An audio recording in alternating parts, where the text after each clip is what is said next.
Imagine having a horizontal surface, and we have an object of mass m star that's just sitting there.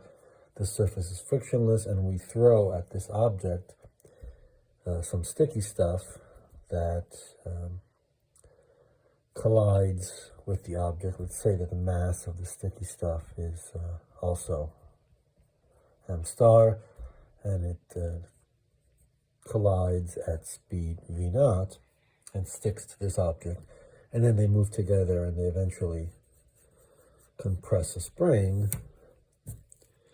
and we have the spring constant. Let's say it's k naught, and we want to know the maximum compression.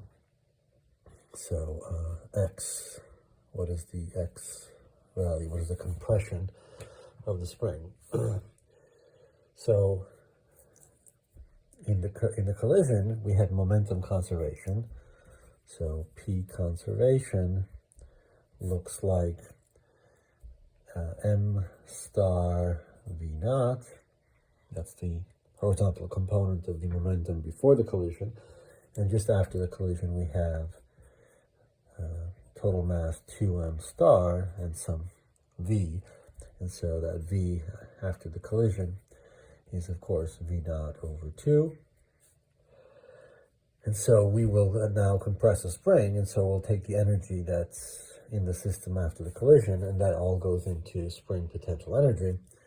So we want to apply energy conservation next, and take the kinetic energy, which is 1/2 times 2m star times v squared, and put that into the spring with k naught constant times the unknown x squared.